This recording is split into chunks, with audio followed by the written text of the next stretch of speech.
ప్రభువును రక్షకుడైన యేసుక్రీస్తు నామములో మీకు శుభములు తెలియజేస్తున్నాను. ఈరోజు దేవుని వాగ్దానము యోబు గ్రంథము 8వ అధ్యాయము 7వ వచనం చదువుకుందాం. అప్పుడు నీ స్థితి మొదట కొద్దిగా నుండినను తుదకు నీవు మహాభివృద్ధి పొందదువు.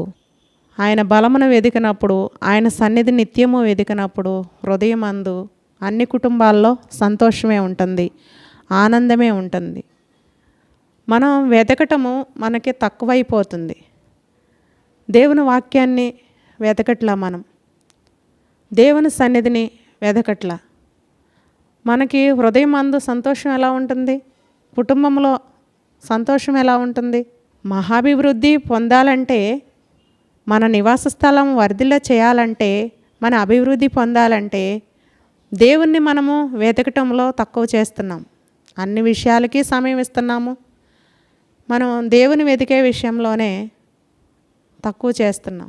కాబట్టి హృదయమందు సంతోషం మనకి కలగట్లేదు.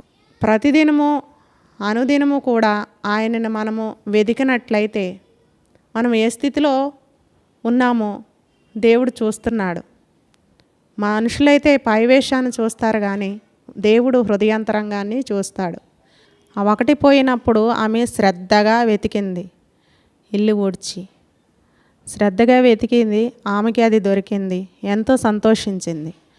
అలాగూ మన జీవితాల్లో మనం పోగొట్టుకున్న పరిస్థితి ఉంటుంది. దేవుని సన్నిధికి వెళ్ళే విషయంలోనే పోగొట్టుకుంటున్నాం. మనము దేవుని నామాన్ని గణపరిచే విషయంలోనే పోగొట్టుకుంటున్నాం. ముందుగా ఆయన్ని వెతికే విషయంలోనే మనం పోగొట్టుకుంటున్నాం. దేవుని సన్నిధికి వెళ్ళాలి, దేవుని నామాన్ని వేడుకోవాలి, దేవుని కొరకు జీవించాలి, దేవుని బలాన్ని పొందాలి. అప్పుడే మన హృదయమందు సంతోషించేది, మన మహాభివృద్ధిని ఆయన కలిగించేది. నీ స్థితికి తగినట్లుగా అంటున్నాడు.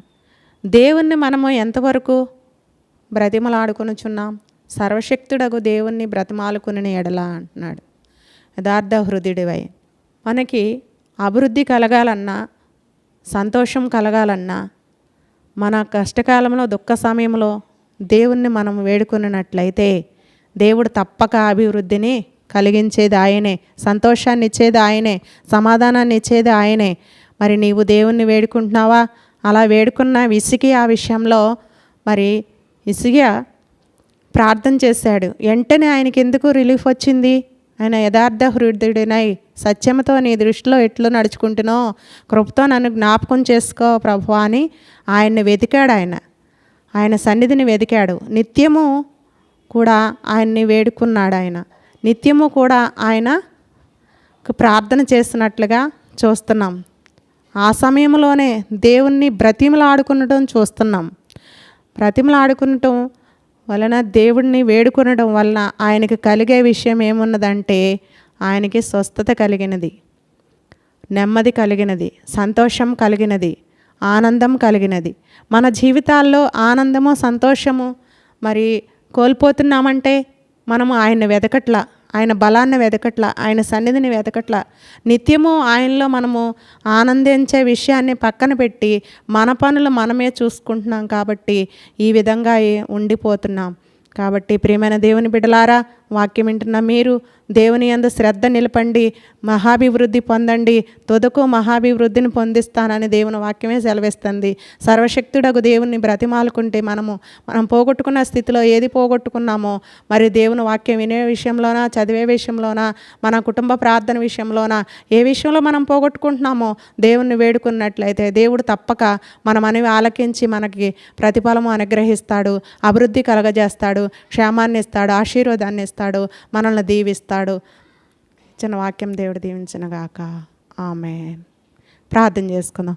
మహాపరిశుద్ధుడా, సర్వాధికారి, సర్వశక్తిమంతుడా, ఆశ్చర్యకరుడా, ఆలోచనకర్త, బలవంతుడి, నిత్యుడగు తండ్రివి నాయనా, స్తోత్రం తండ్రి.